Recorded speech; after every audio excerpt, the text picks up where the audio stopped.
Well, I came back and I'm glad you did too. Let's start off by looking at the music. Here we're going to start the same passage again with a little difference. Starting off on our 1 chord, this is identical to what we've just done, and we come back down from our 4 chord to the 3 chord, landing on my 2 chord, which we are going to look at as a subdominant function to the 5 chord and moving on to the 1 chord.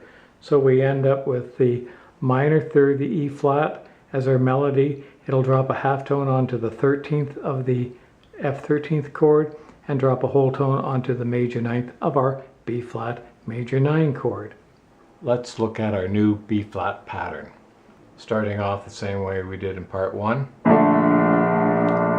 up to my 2 chord, 3 chord, 4 chord. Here I'm putting in 4 beats, 1, 2, 3, 4 to set up the 2-5-1 cadence.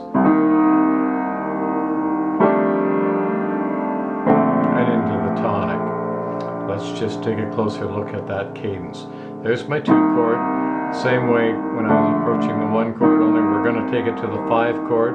So again, the third's my melody, falls a half tone onto my 13th of F.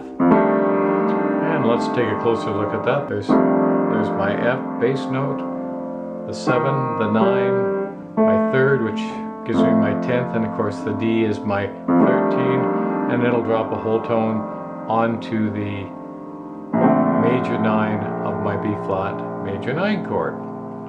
Notice I didn't use any fifths here. Let's view the music for the C pattern.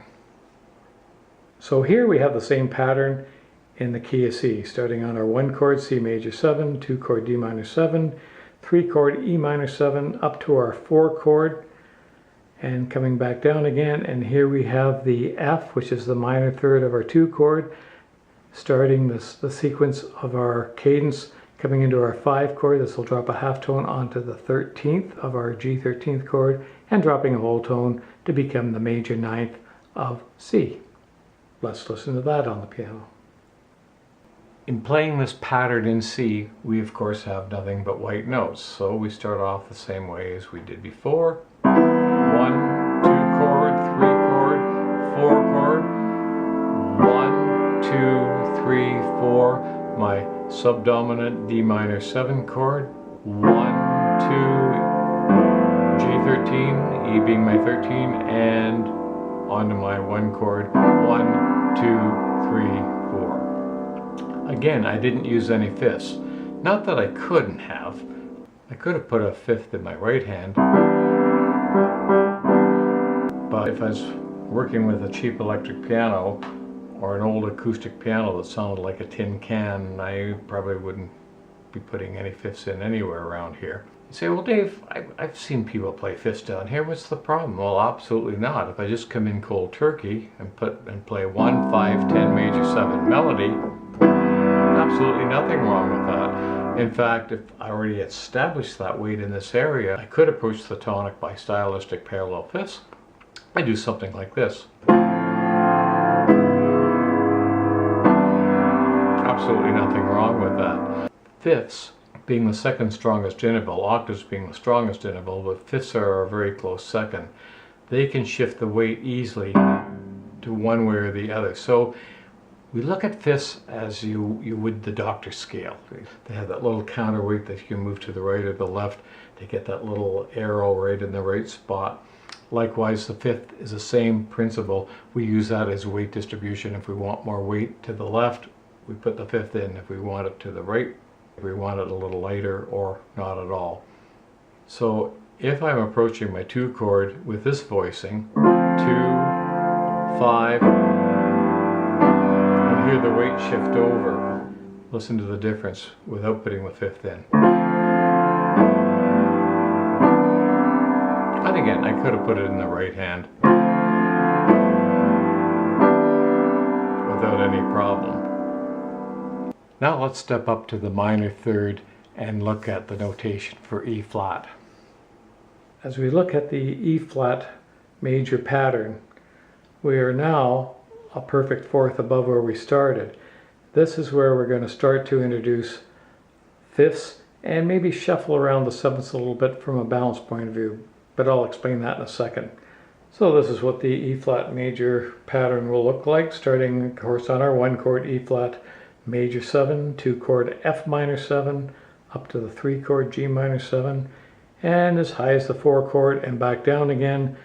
F minor 7 with our A flat melody becomes our subdominant into the dominant, the B flat 13, that falls a half tone right onto it, and the G drops a whole tone onto F to become the major ninth of E flat. Let's listen to that.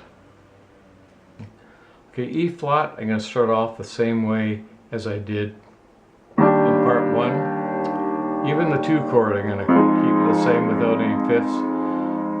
But now it starts to thin out on me. Well, I could put a fifth in my left hand, but you can hear the weight go a little bit to the left because of that heavy fifth. Listen to it happen. Hear the weight? Now there's a nice little balancing trick.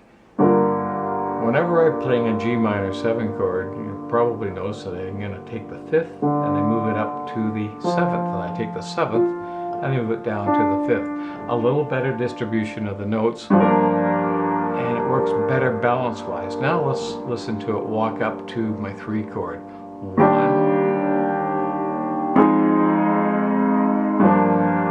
Nicely balanced. When I go to the A flat chord, the 4 chord, I'm certainly going to put the 5th in my left hand. I need that weight. In part 1 we were playing it like this, way too thin. Well, you need the weight there. And as I come back down, 1 and 7. So whenever I have a 7 in my left hand, you can be pretty well assured that I'll have a 5th in my right hand unless there's a good reason for it. I get lower, no 5th. There's my 13. And I'm going to arrive on my major 9 without a 5th, but if I really felt I needed one, I could certainly put it in my right hand.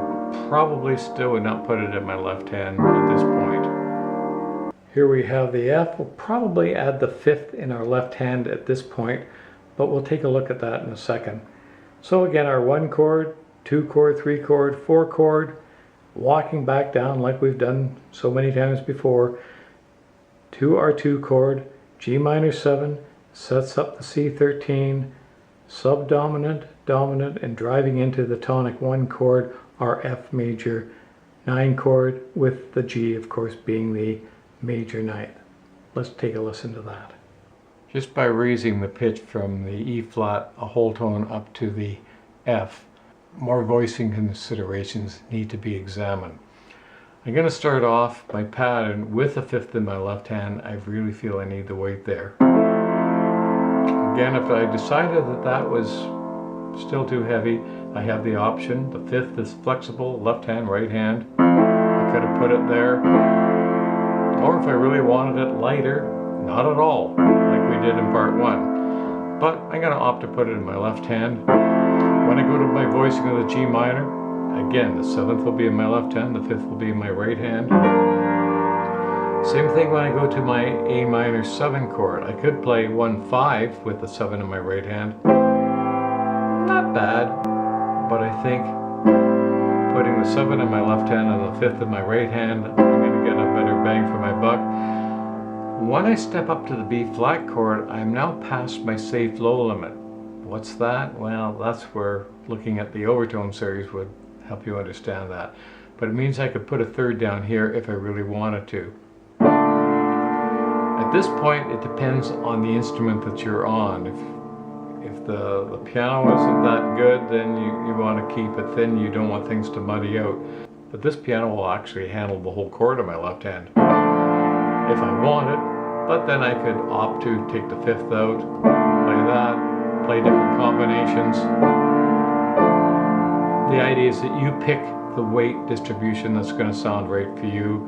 Coming back down to my 3 chord, 1, 2, 3, 4, coming into my 2-5-1 cadence. Again, the G minor with a 7, 1, 2, C13, 3, 4, and F major 9. And again, I put the 5th in the left hand. I could have gone and put the 5th in my right hand. but at least I need it somewhere. Let's finish this up and look at G. Key of G, same pattern, but we're going to be introducing a little more chording on our left hand just because of the location of this on the keyboard or the piano. 1 chord G major 7, 2 chord A minor 7, 3 chord B minor 7, 4 chord C major 7, and back down again to our 2, 5, 1.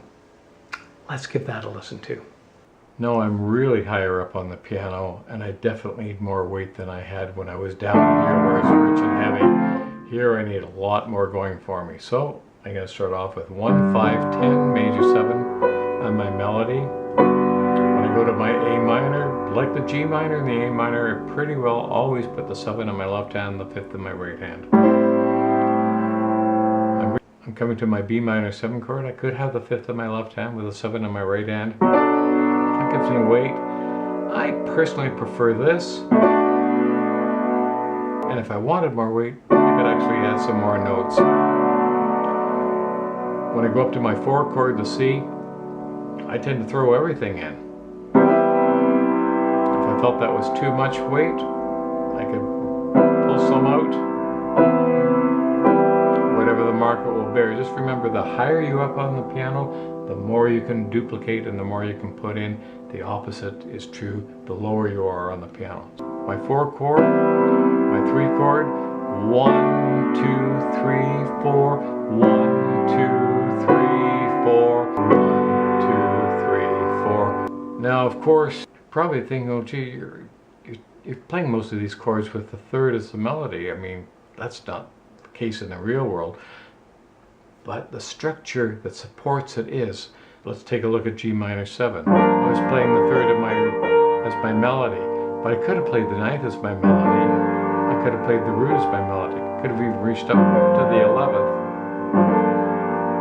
Any of these notes are available, but the supporting mechanism, the 1, 7, 10, 5 in the right hand, remains consistent. Same thing on a 1 chord. Here I am on a E flat major 7 chord with the 3rd as my melody, but again, I could have had the major 9 as my melody. All these notes are available, but the structure I have is what you see. And finally, you want to be able to look at the music, see a chord symbol, and react immediately to it.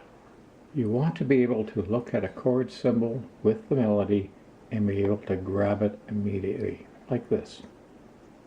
G minor 7, B flat melody.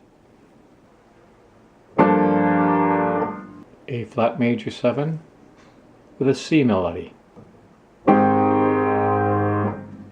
D13 with a B melody. Don't forget there's 7 other major scales you might consider working with, and I urge you to try something other than the 5 I've just been working with you. For example, E.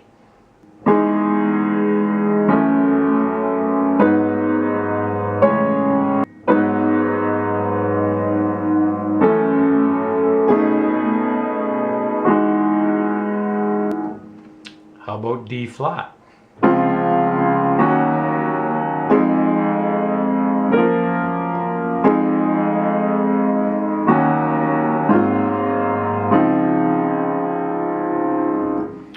Hope you've got some idea of the balance between open voicing and closed voicing, especially as we cross this area. Deep, rich, wonderful down on this area, but thins out quite much. And if I were to continue on,